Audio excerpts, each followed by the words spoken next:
Welcome back to the show, everybody. Happy 100 subs is gonna be awesome. Thank you so much for, ugh, excuse me, for helping us reach this epic goal that may not seem like a whole lot to a lot of people, but it definitely means a lot to me because let's be honest, I haven't been doing like a whole lot of quality assurance on these videos, so I'm glad that people still enjoy them for the personality nonetheless. My regular desktop is still on the fritz, so we're still going with the like toaster quality setup. So I hope you guys are excited. But today we have a quote unquote interview with one Mr. Freudian Creations, the creator of Pokemon Academy Life Forever. I assume you've seen those videos because you're watching this one.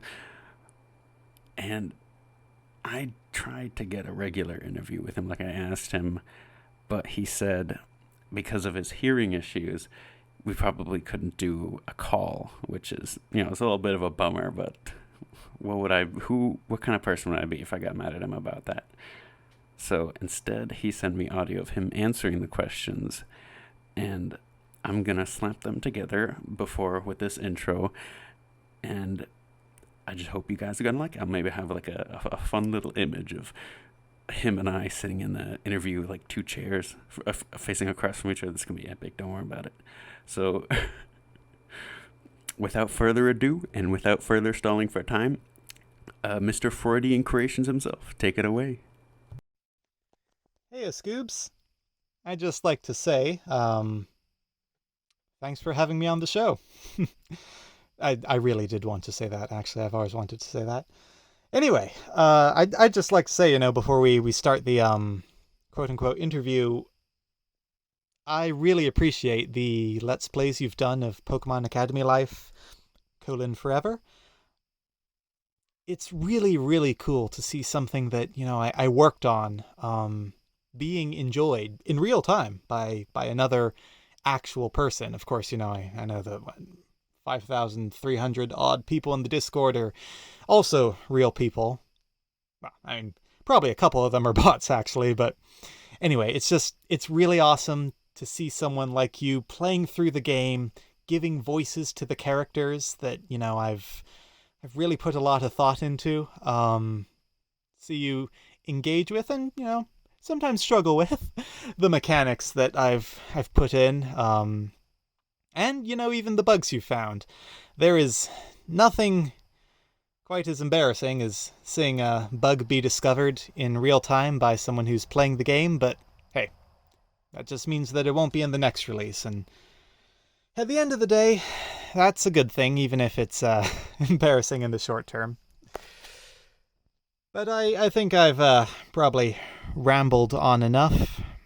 So let's get into the questions, shall we? Right. So, why did you decide to make PALF? Well, I've answered this one before in hashtag dev questions, I think.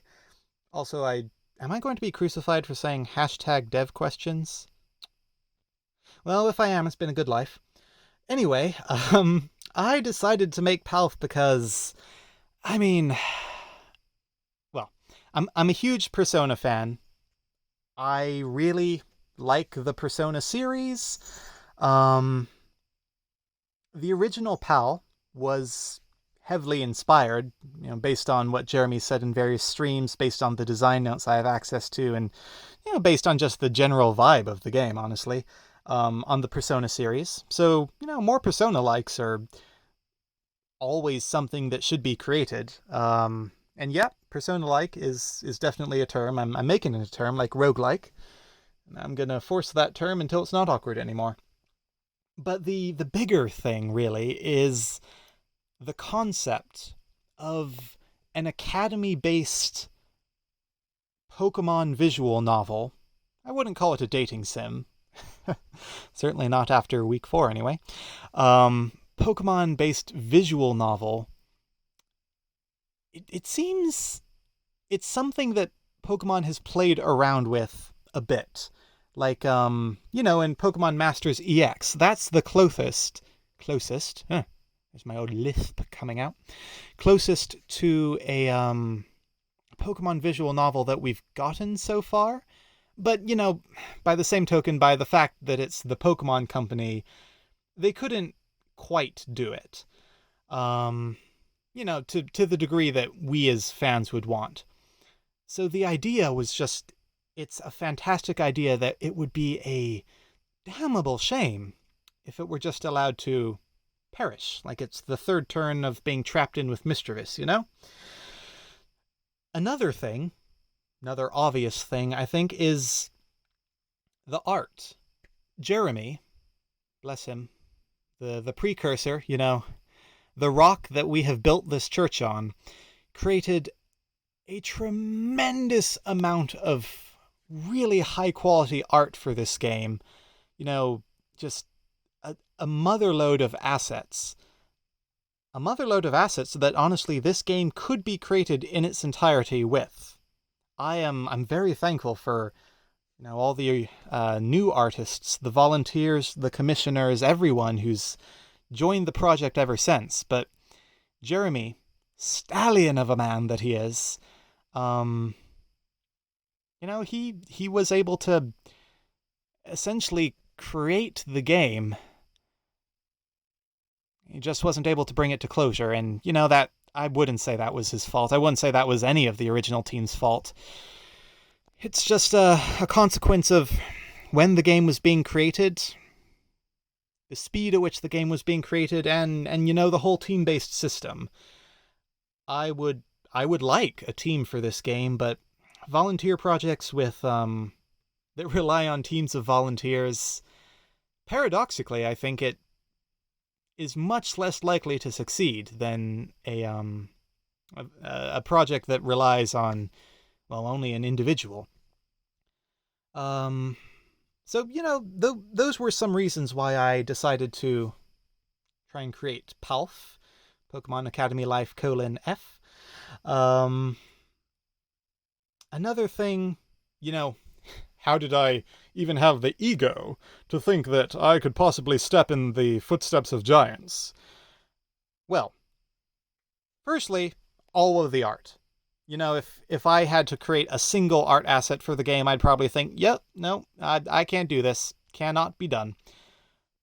But when it came to the programming and writing side of things, I went to school, some would say unadvisedly, to be a game developer.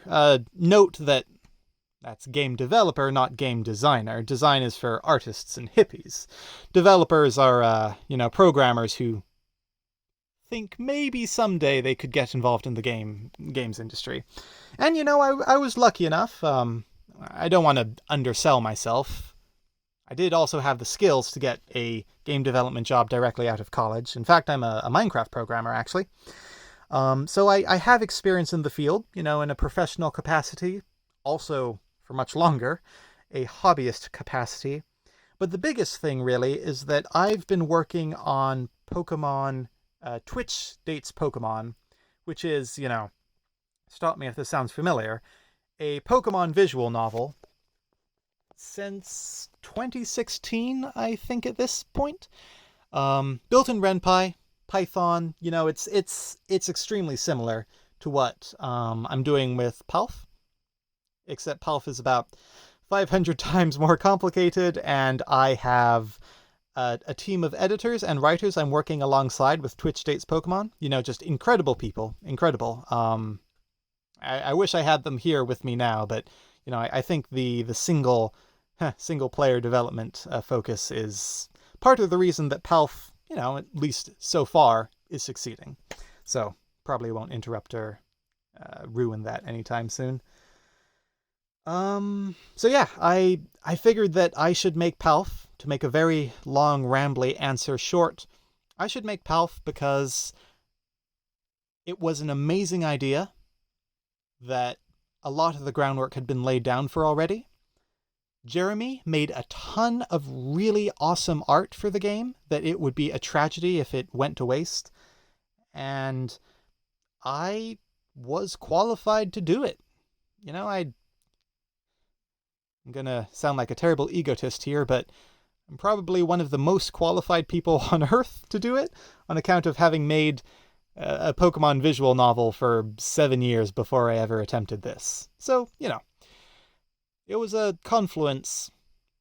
Fairly certain I used that word incorrectly. Whatever. Confluence of serendipitous factors, and I was in the right place at the right time. Yeah, that's why. Ah, yes, of course. So, what's the history behind the original PAL?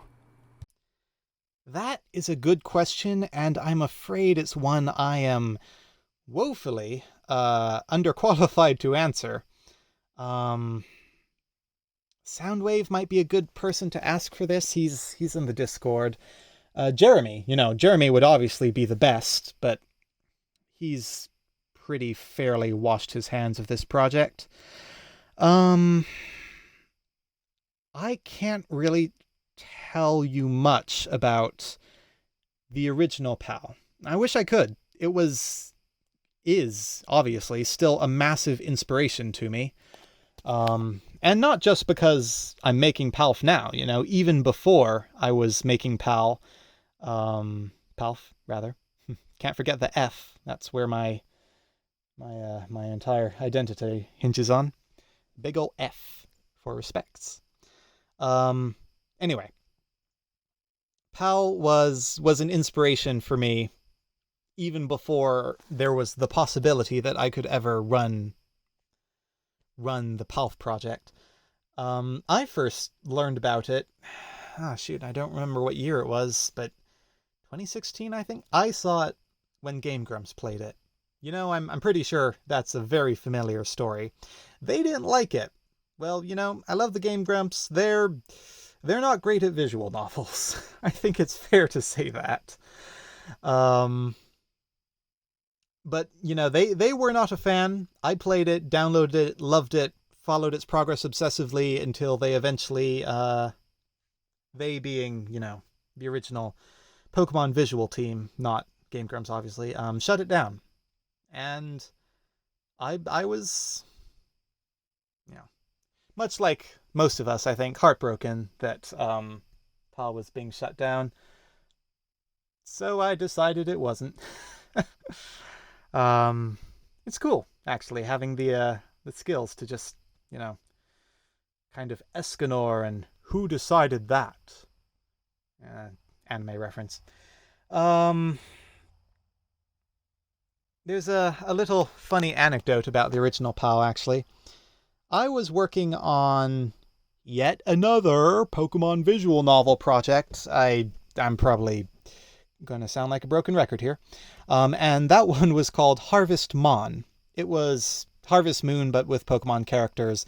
It never really got very far, actually. I finished like 2 scenes. It was all just using default, art assets. But I did create the very beginnings of a battle system. Well, I say the very beginnings, but in actuality, it's the battle system was probably more in depth than the original PAL battle system. But, I didn't realize that until a few years later. And when I was creating Harvest Mon, many years ago, 5 years ago, maybe at this point, I actually sent an email to the PAL team, and I said, hey, I'm creating my own Pokemon battle system. I'm creating it in Ren'Py. I happen to know that you have a Pokemon battle system that's made in Python. Can we share code? Can we collaborate on this? I'm willing to help you out with your battle system if you'll help me. And well, I no shade whatsoever. I was a dumb kid. They were very busy. Also, the project was probably secretly dead at that point already. But they never responded. Do not blame them at all for the reasons I just stated. However, a couple months ago, Jeremy gave me access to the Gmail account for the PAL team. Gave me access to all the socials, actually, just so I could, take over on that front. And it's the funniest thing. I found my own email in the Pokemon Academy Life inbox. And I think seeing that email that I wrote the PAL team 5 years ago just really drove it home to me that I'd, in a very tangible way, made it. Of course, at that point, I think I hadn't even gotten 2 weeks of the game out, so it was probably a bit too soon to start saying that I'd made it. But I did, write back to myself, hey, don't worry, man, you figured it out. And that was probably a top 20 moment of making PALF.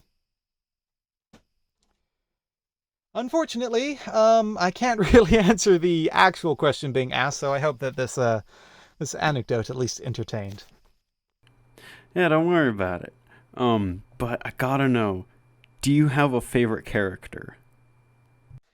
Yes, I do. It's Sharon. You've all been duped. This was a trick. I deceived you. No, it's not Sharon. Although I do like Sharon quite a bit, honestly.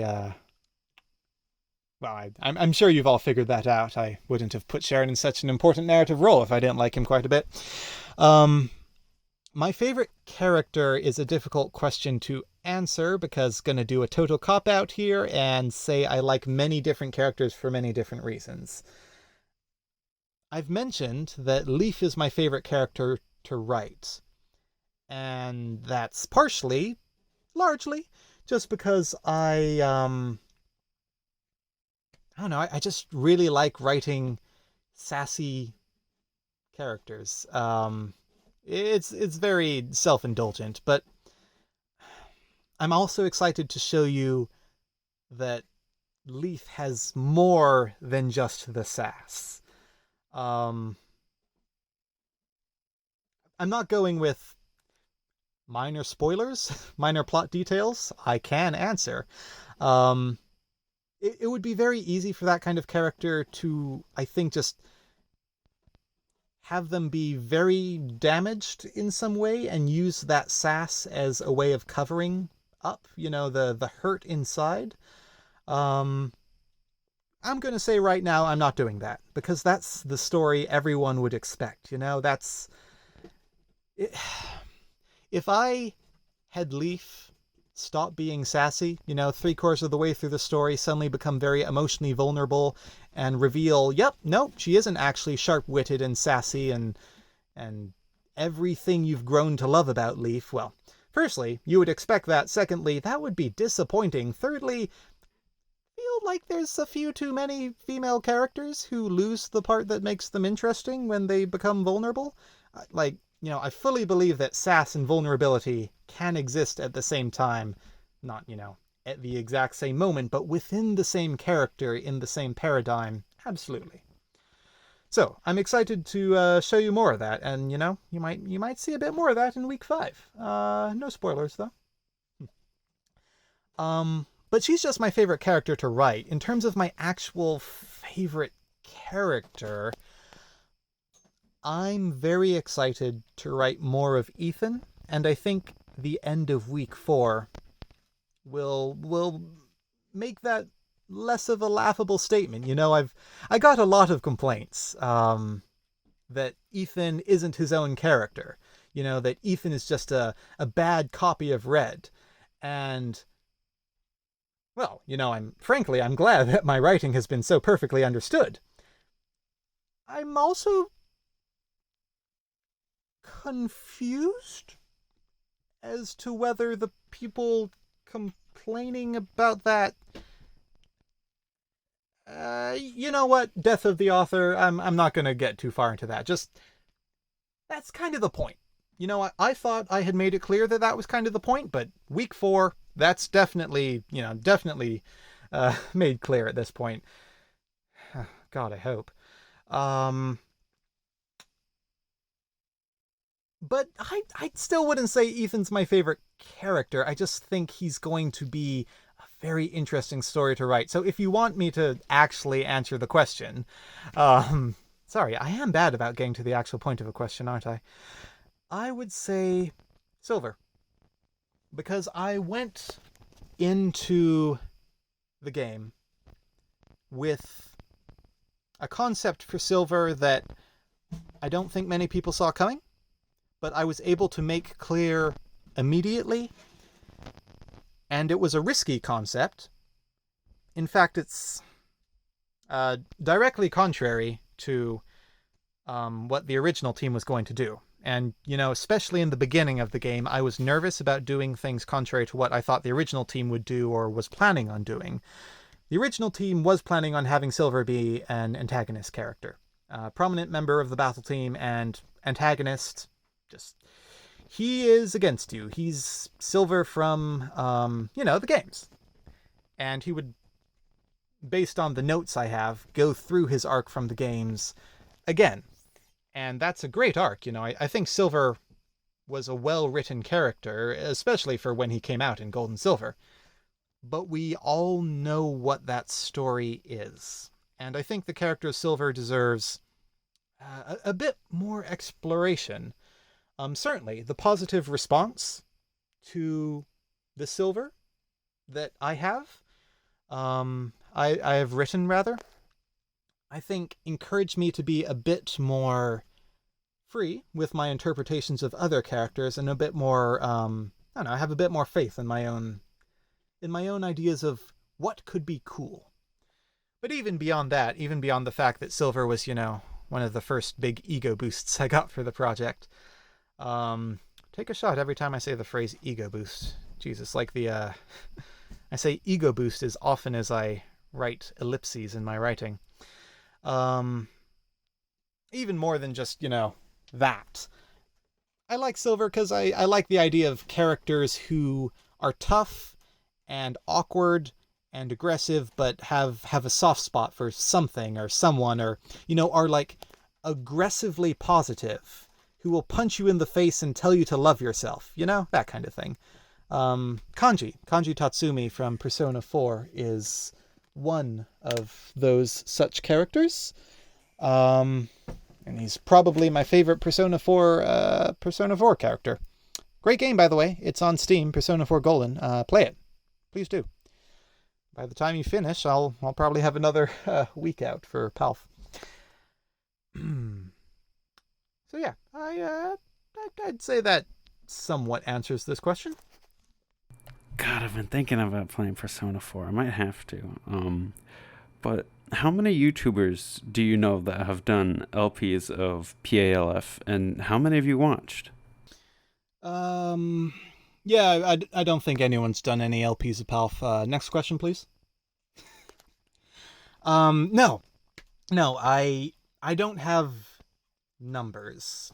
Honestly, it's not a lot. It's not a lot, and that is fine, because if the project got too big, then Nintendo would personally send, Doug Bowser to my household to, I'm trying to think of like a Mario reference here. Just swing me around in a circle and throw me off into lava. I mean, I know that's what Mario does to Bowser, but anyway, I don't have numbers, as I said, but you, ScoobZ, subscribe. Subscribe to ScoobZ, have done an LP of PALF. It's all caught up. Really like your reactions, like your voices. It's great. Night Fury is another one. I believe his channel is Tales from the Tome. Sorry, I am a big fan. Hope he doesn't hear that one. His voices are great. I've mentioned, I think that his voice for Silver's become sort of my headcanon voice. He's got this like really sexy Irish accent. Actually, Girlfriendian Creations was listening to him and she's like, why is his voice so sexy? Because I think Silver was speaking in between Erica and Sharon. Erica being the sort of like, boy, country bumpkin kind of voice. And Sharon, of course, being Palpatine. So Silver's voice does kind of stand out with his Irish brogue. But it is a sexy voice, and I just love it. I don't know why a person from, the Pokemon equivalent of Japan, one of the Pokemon equivalents of Japan anyway, would sound Irish, but my God, does it work for him. There's also Onesie Bayonet, who I really love his PALF videos. They don't come out very often. He isn't quite caught up. In fact, I think he just hit week 2. But his voices are great. His playthroughs are always like, the videos are nice and long, cleanly edited. Well done. And he always like adds in a bit of a personal touch to it as well. And I really like hearing the personal touch actually in Let's Play videos. Because, you know, people watch Let's Plays not to see the same old, you know, gameplay. Certainly I don't watch the Let's Plays to see the gameplay, because believe me, no one knows how this gameplay is more than me, after all the bug testing I do. But I really like seeing the personal touches, the personal stories, seeing how it connects to, you know, individual people. Especially how these, you know, connections differentiate.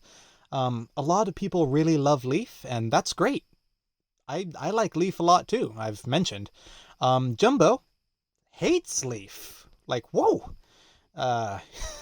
I'm worried that if I put Leaf and, you know, Jumbo in the same room, Leaf will catch fire. Also, for future reference, for posterity's sake, Jumbo's one of the mods of the server. Great guy. He's going to be a psychologist one day. And, you know, I think that's really important, that I write characters who some people like, some people hate. I think it would be a failure as a writer if I wrote, you know, majority characters that people don't have strong opinions on. Sharon, in that case, I think is hitting it out of the park. Honestly, even Misty. Misty doesn't seem to be a very popular character here, or at least around in the Discord. Although she did win, you know, one of the polls. But some people love her, and some people just hate her, and arguably that's more because of the, you know, genre of tsundere as opposed to anything unique I did with her. But I do like seeing how people's reactions differentiate, and to wrap around back to the original question, Onesie Bayonet does that well. And finally, you know, the elephant in the room, elephant in terms of viewer base, is Munching Orange. He's great. His videos are short, digestible. He's really good at summarizing, honestly. As you can tell by these interview questions, brevity is not my strong suit. Whew! I talk like Jumbo types. Sorry about that, Jumbo. Forgive me. He does a really good job of like condensing massive parts of the game down into short things. I think he's quit creating videos on forever, which is fine, you know. Big player base like him, he needs to move on to the next big thing, you know. But I really did like his videos. I liked how they were condensed. I liked that, you know, he pointed out even criticisms and stuff. A lot of big players, big YouTubers rather, or even, you know, YouTubers just playing in a small game, I've noticed, I think, that they might be slightly afraid to criticize the game or, you know, say bad things about it, because there's like 20 people who are going to be watching the video, and one of them is the developer, and like the other 4 are the developer's best friends. So, you know, I appreciate that he's big enough that he could say, you know, I don't think that Phrenergy needs to be in the story, which, you know, totally valid, totally valid. I do wonder what his opinion would be if he hit week 4 and saw what all this was leading up to, but hey. Maybe one day, you know, I'll just make PALF the biggest game of all time and he'll come back to it. You know, that'd be cool. Oh yeah, and then, you know, PALF 2 and PALF 3 will have like a Mass Effect save data system, so I can just keep the story going.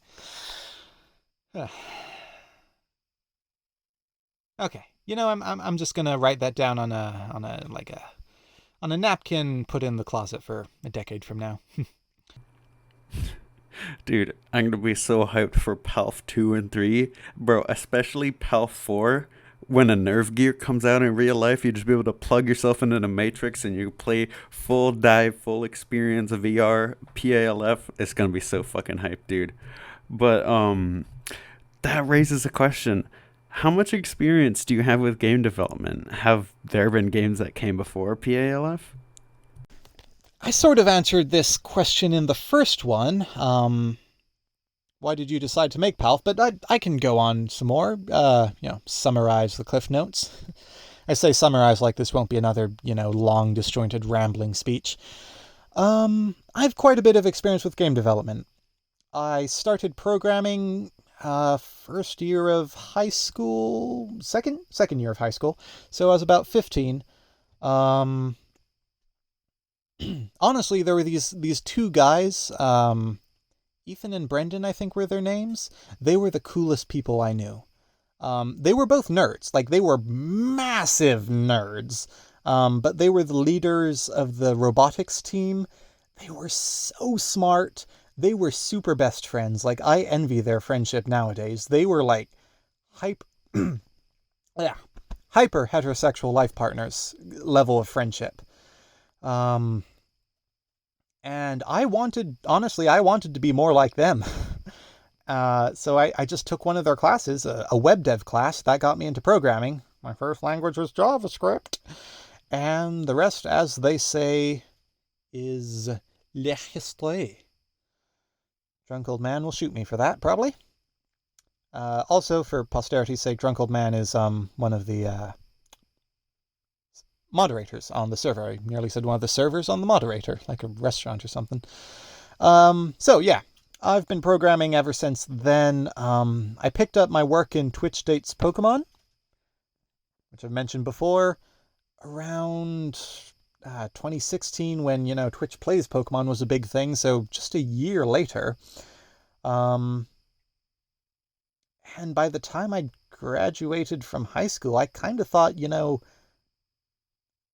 I realize how difficult the game development industry is to succeed in, to get into, to survive in, but I thought that I could do it.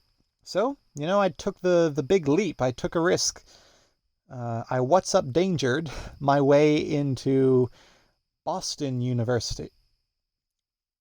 I just said Boston University. Oh my God. Sorry. Northeastern University, not Boston University. There are sworn enemies. I just had an aneurysm. Northeastern University in their game development program. And again, I will reiterate, that's game development, not game design. Game design degrees, I'm not sure you should do that. Game development, you at the least pick up programming skills, which, I think I have.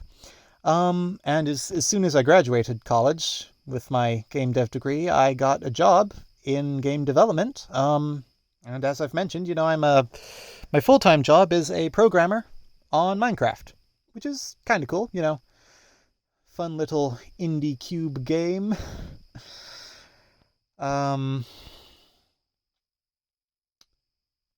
So I've got quite a bit of experience, and I've been working on Twitch Dates Pokemon ever since Twitch Plays Pokemon was big, and that's specifically a Pokemon visual novel made in Python that I also wrote for, so I have a lot of experience in PALF-like development. As for the question, have there been games that came before PALF? Yeah, I think like the very first one was Space War, and then maybe Pong. Oh, you mean my games? Okay.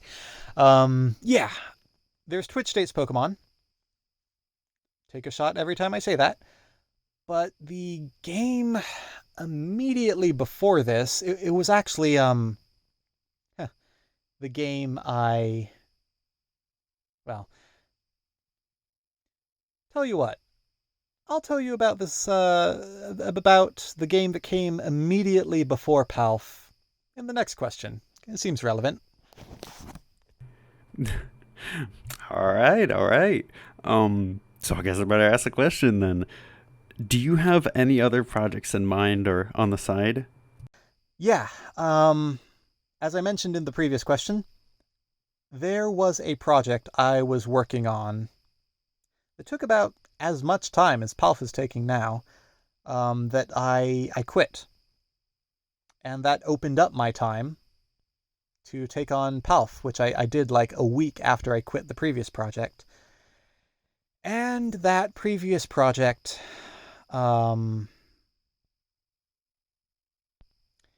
it's one that I have a lot of fondness for and a lot of melancholy for.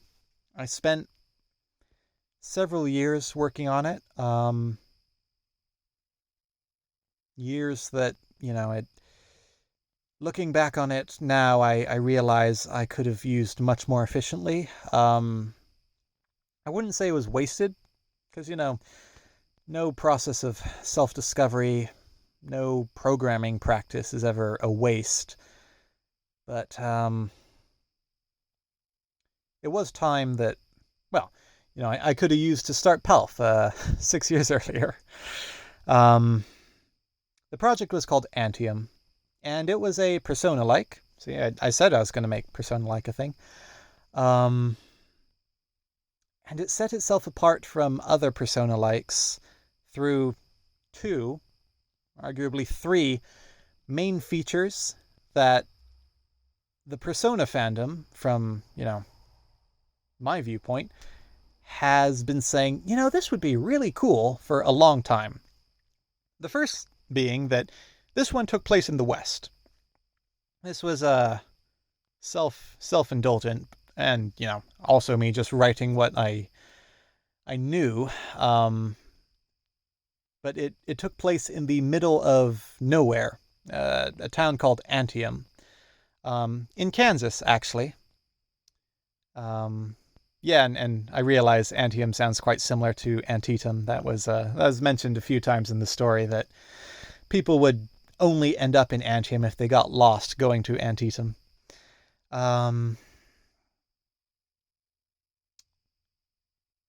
In Antium, you played as a oh gosh, this is bringing back all sorts of memories. You played as a sort of chess prodigy in exile. His name was Astor Martin, although you could actually have him basically use a nickname, like a name to hide his true identity, because he was secretly in hiding. He was a high school student. It wasn't a college setting, which is something a lot of Persona fans want, but he was still a high school student.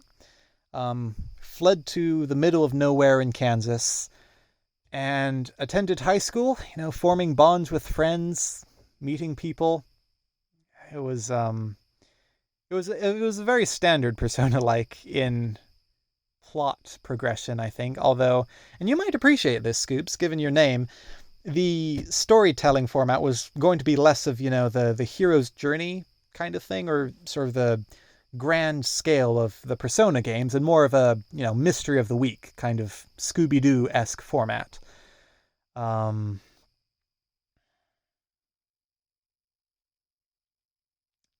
Antium was a town with a dark side, a mysterious dream side, if you will. In this alternate dimension called the Dream, people who ended up there didn't show... They didn't appear as themselves. Instead, they appeared as an idealized version of themselves.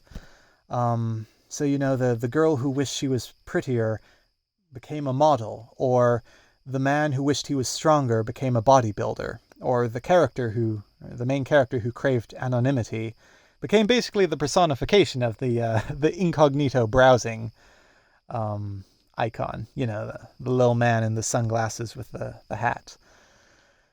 In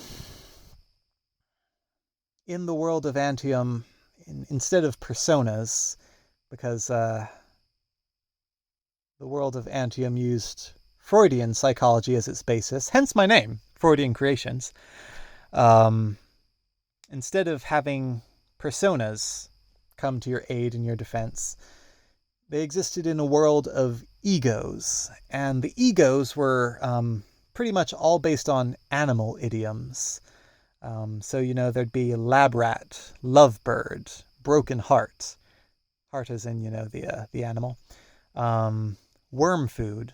Worm food was the main antagonist. Gosh.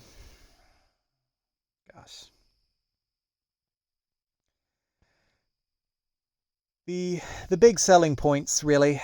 I gave the speech so many times, and yet it's taking a very different tone now that I'm not actually trying to sell anyone on it. Is firstly took place in the West, which was a an oft theorized thing amongst the Persona fan base, and it debuted the STARS system. That's stars in all capitals, whereby characters, in addition to you having a social link-esque bond with them, they would actually have social link-esque bonds with each other. And that was like a major gameplay mechanic. These bonds would increase and decrease over time based on your decisions. And their inter-character relationships, which formed a sort of constellation, star system, would influence how their stories played out in the gameplay. But that project never ended up happening, as is probably evident by the way I'm talking about it. Unfortunately, after years of progress, the artist who I was working with, a volunteer artist, I don't at all blame her for this, was unable to fulfill her commitments, and I was unwilling to continue working on a game that, years in the making, had less than 100 people interested in it.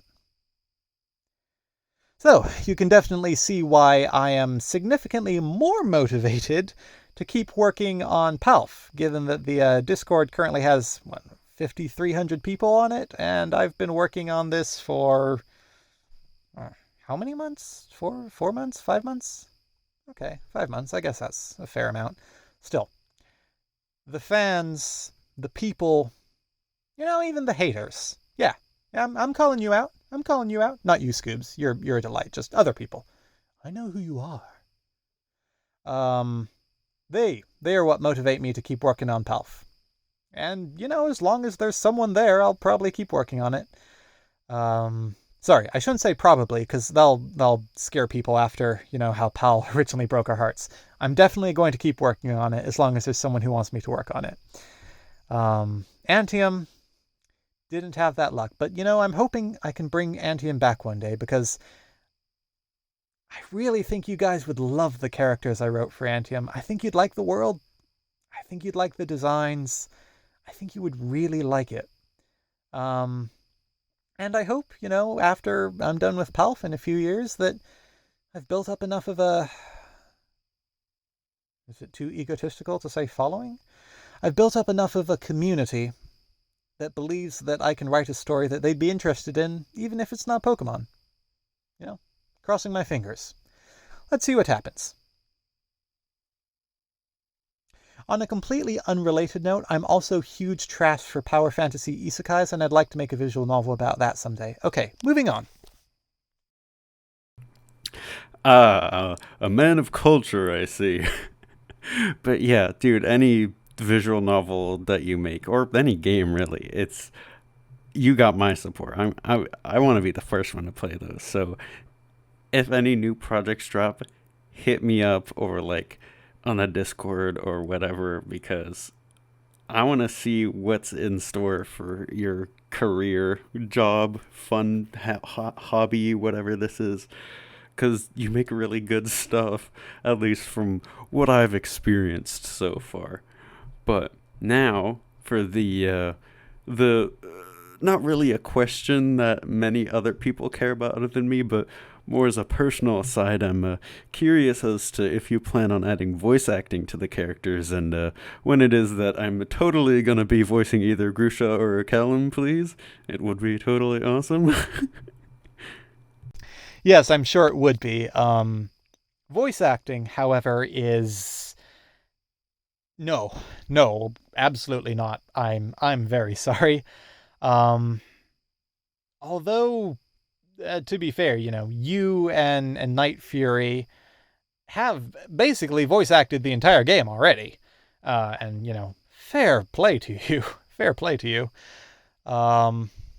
Nearly swore there, but this is going to be on YouTube, right? You'd have to beep that out. Adding voice acting to the game would be an immense, it would be an immense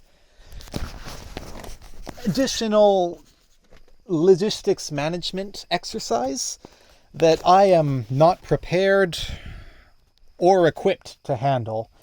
I mean, all the different voice actors that would need to be wrangled, all the different recording qualities that would need to be accommodated for. Also the fact that, despite my dulcet tones, I wouldn't really work well as, how do you say, a voice actor. So I'd be relying on, volunteers, because I can't afford to pay a voice actor.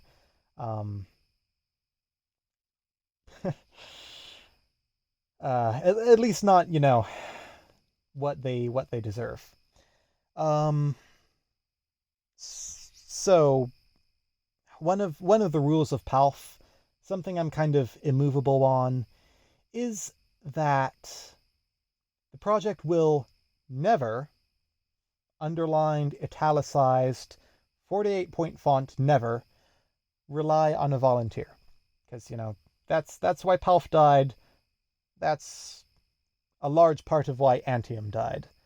I don't know. Call it post-game development traumatic stress disorder. Not to make any light of people who suffer from PTSD, of course.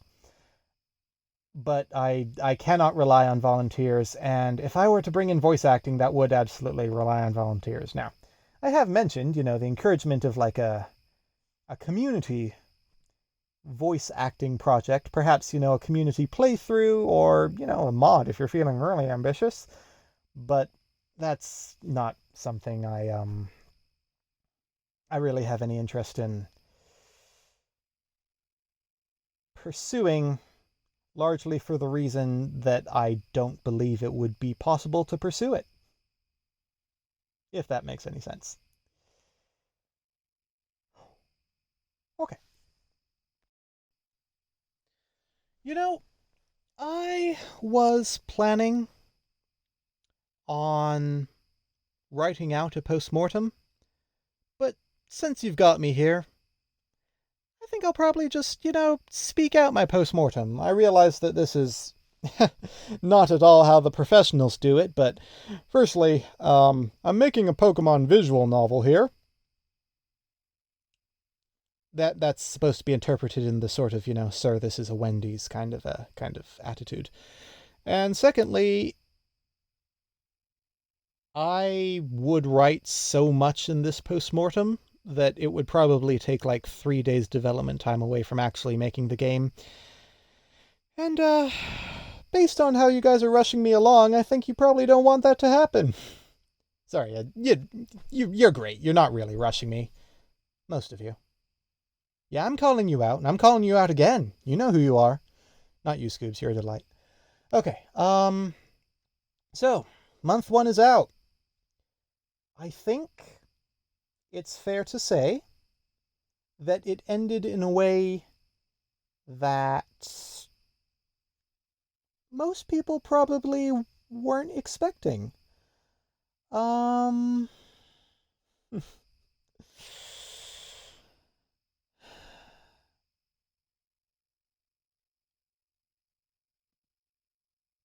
Well, I'm, being only a month in, I still need to, think very hard about what I can spoil for you and what I can't.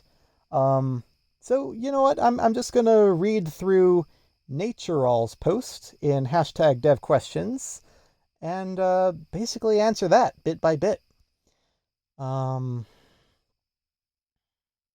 While making this game, or what you originally planned, or deviated from the old team, the characters, mechanics, something you would really like to share with the community.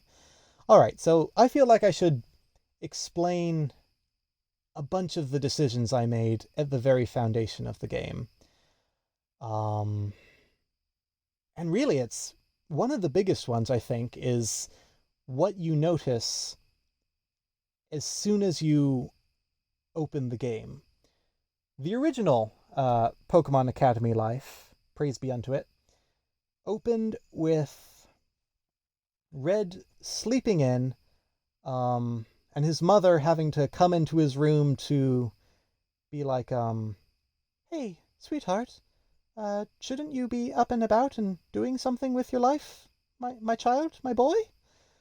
And Red was just, a very low energy character, very unmotivated for most of the story as we saw it. He was very reactive, not so much proactive. Now, I think that's fine for a protagonist, but it also felt sometimes like we were playing as Shinji Ikari. Now, personally, I had absolutely no problem with that personification back in the day. But I think it suits the story better. I think it suits the college setting better.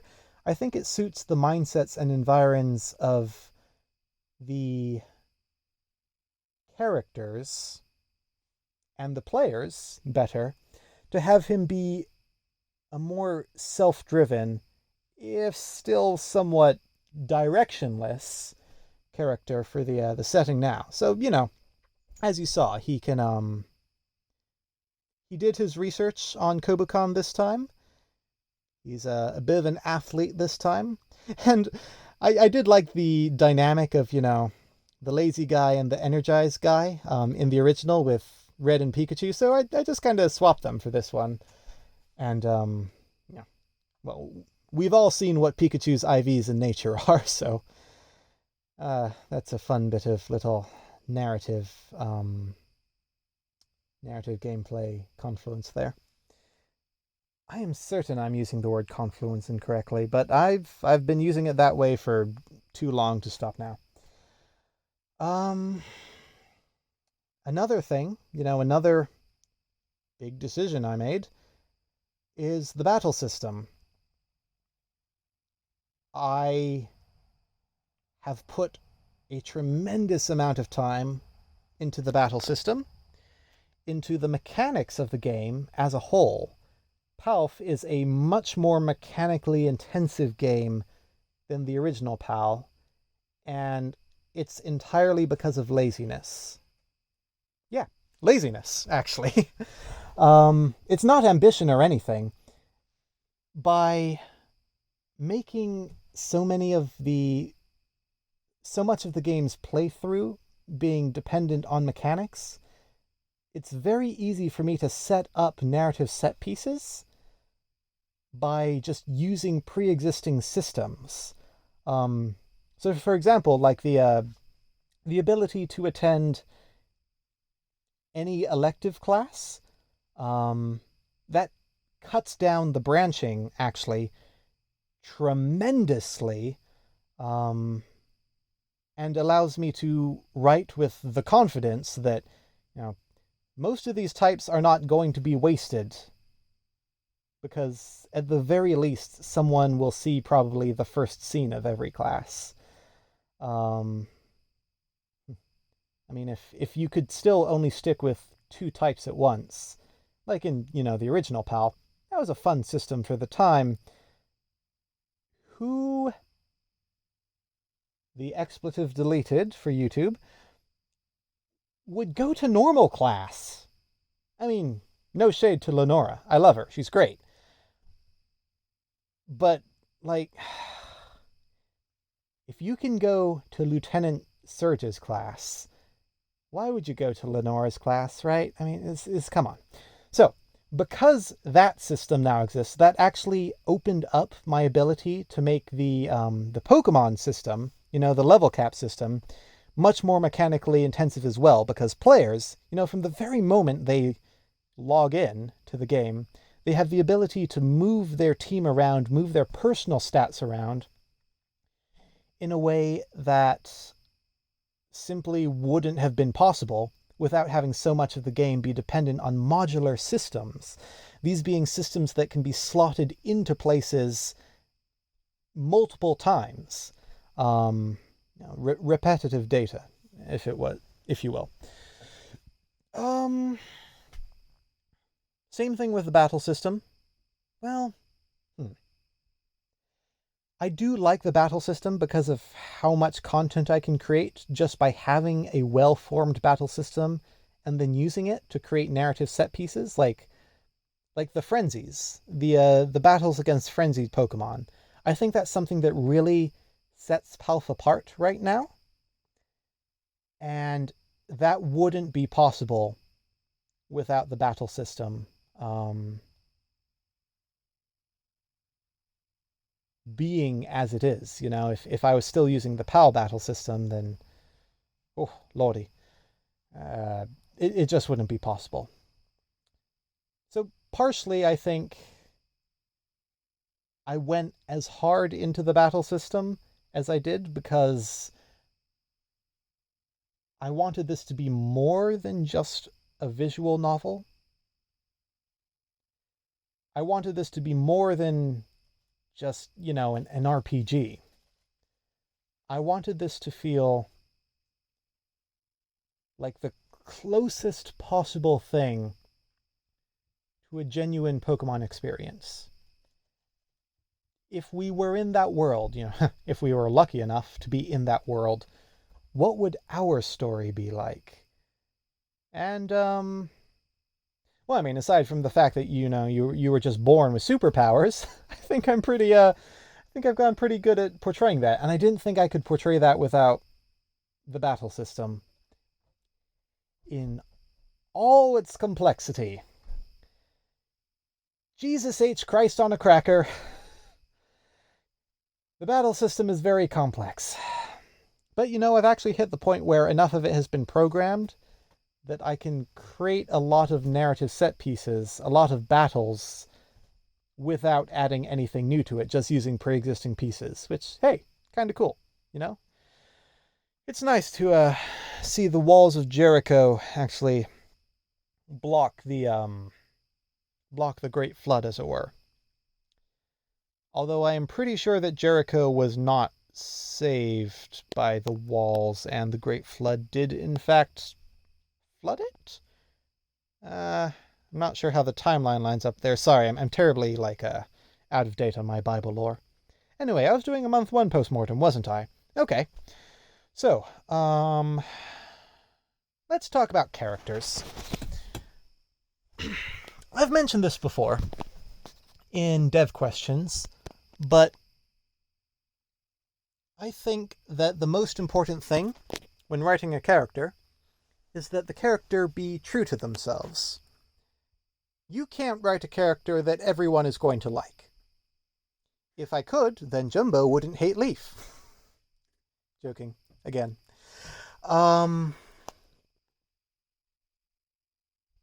If you attempt to write a character that creates a certain audience response, you are 100% going to fumble that.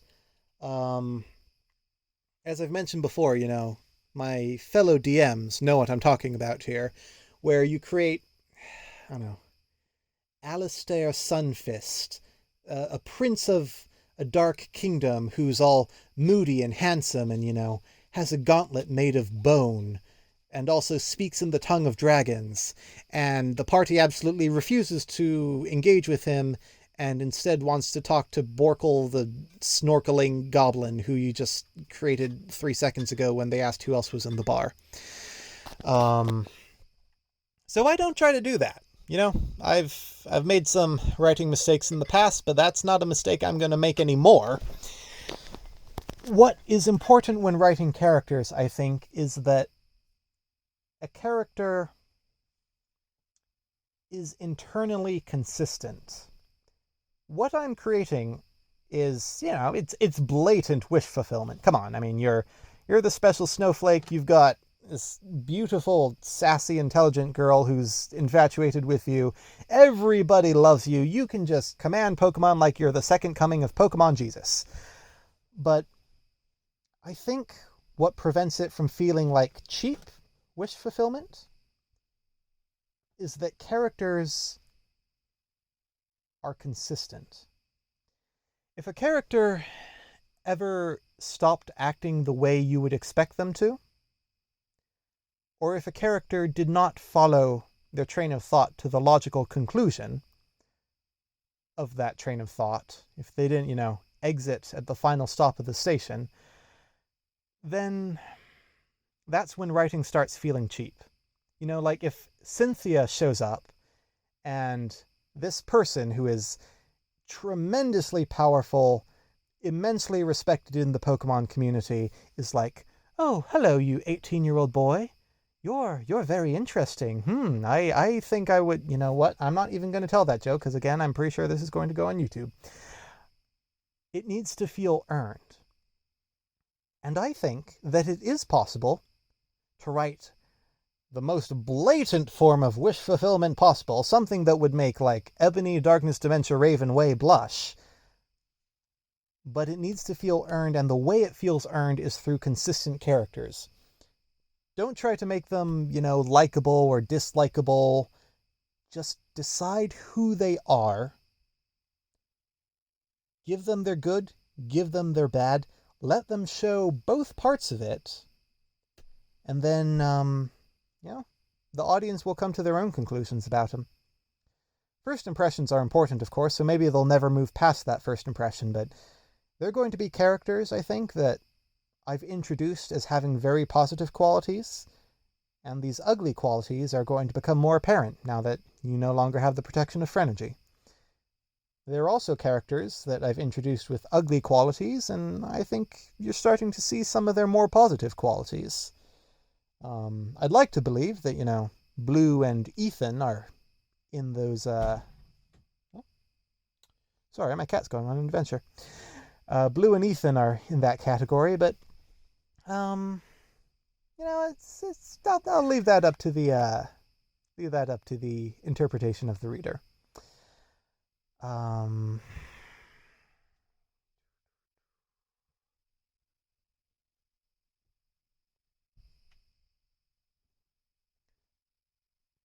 Let's talk about the plot now. So, I knew I wanted Phrenergy to be a thing, and I knew I wanted Phrenergy to not be a thing. Allow me to elaborate, because that was purposefully obtuse.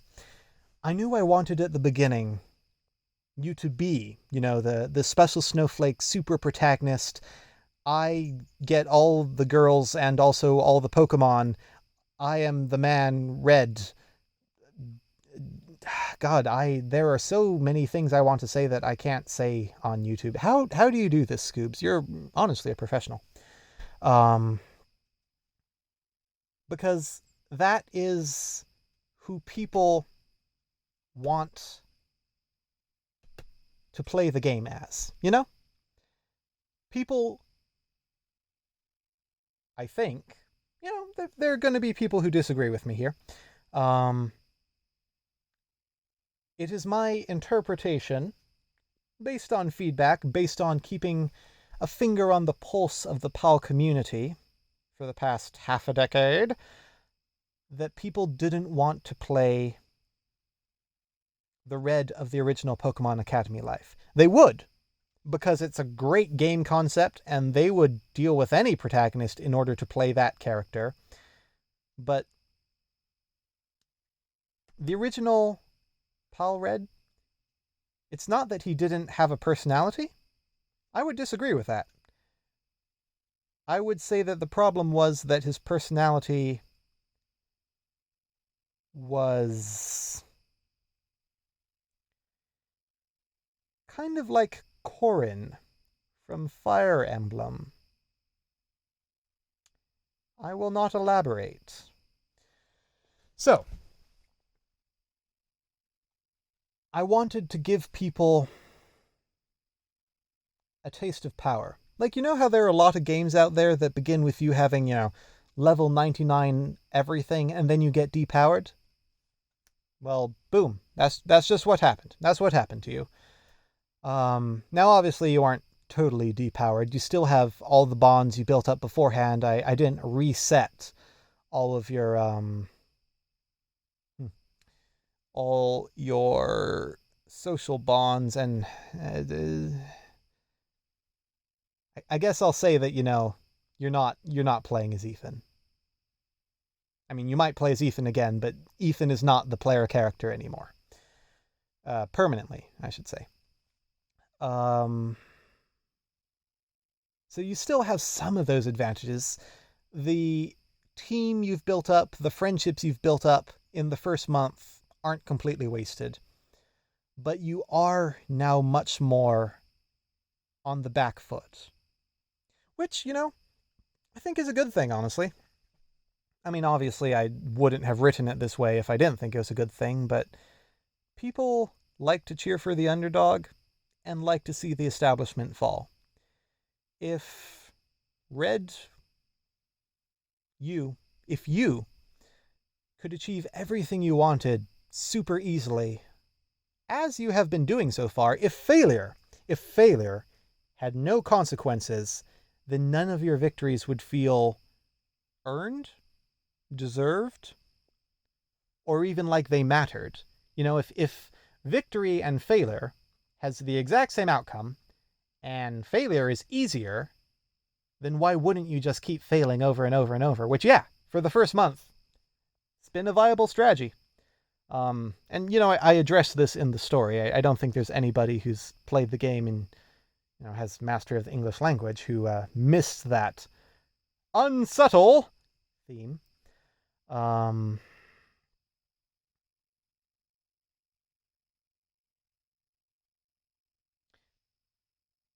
So that's pretty much what my thought was regarding Phrenergy.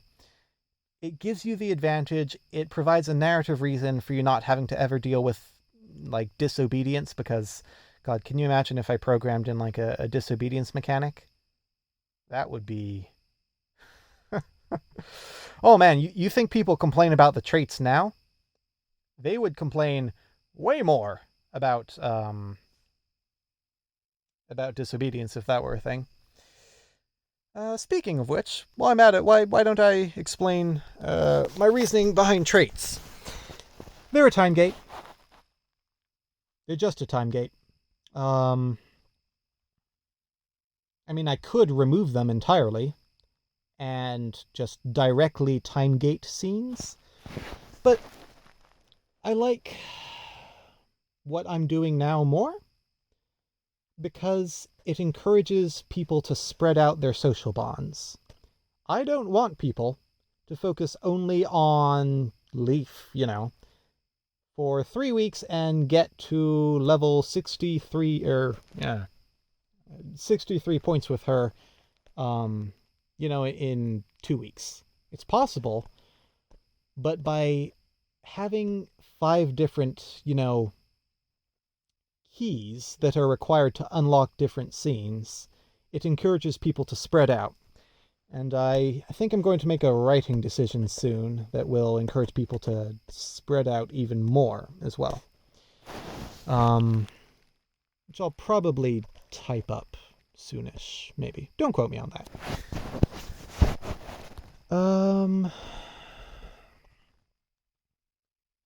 Let's see, what else should I mention for this?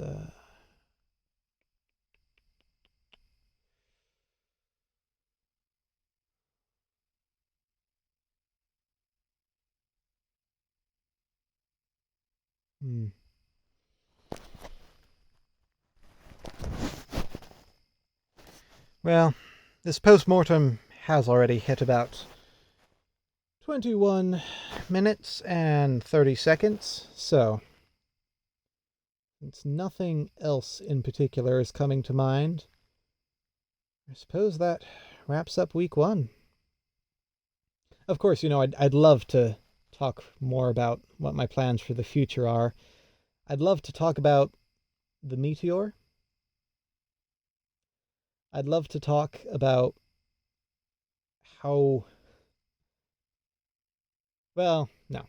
I won't talk about the meteor because I'm so close to actually revealing what, that was all about.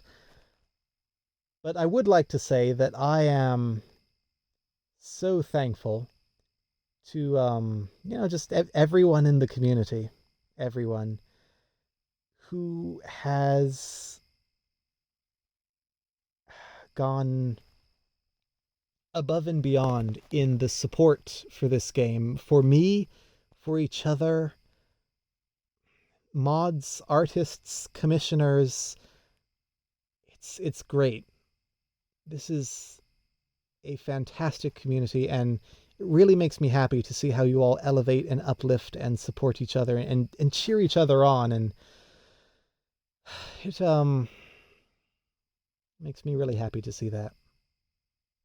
Every community has its bad apples, and a lot of those bad apples have been plucked from the tree, thrown into the compost bin, then the compost has been lit on fire and ejected into space on one of Musk's rockets, which of course failed to actually get into space, but, collided midair with one of the North Koreans' nukes, resulting in a devastating attack on the Pacific Ocean. I'm not sure where that metaphor was going. Anyway, the community has its bad apples, but the majority of you guys are fantastic, and I couldn't do this without you, and frankly wouldn't want to do it without you. I was just writing a scene the other day, and there were 3 characters on screen, and all 3 characters were drawn by different artists. And it just made me really happy, honestly. I'll admit, at a certain point, I think I became a bit more accepting of a tiny slip in artistic quality. I don't know, maybe that's a bad thing. But I feel like people aren't really playing this game for the art. Because if they were, then they certainly wouldn't have been okay with, I don't know, old assets Ramos or old assets Bruno and Alder showing up every day. Although Alder actually does have updated assets now. Plus, seeing how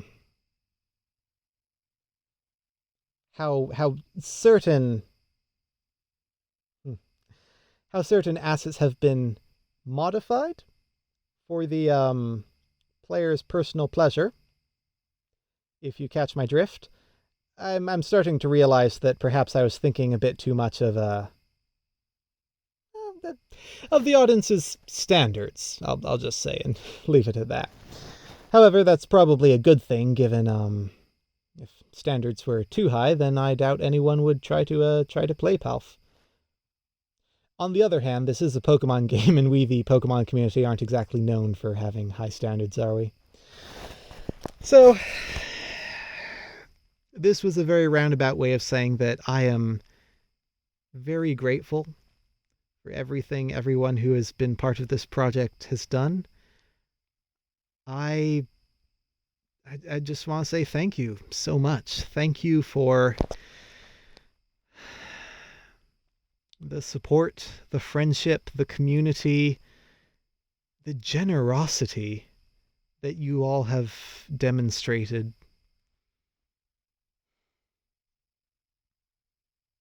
It really means a lot.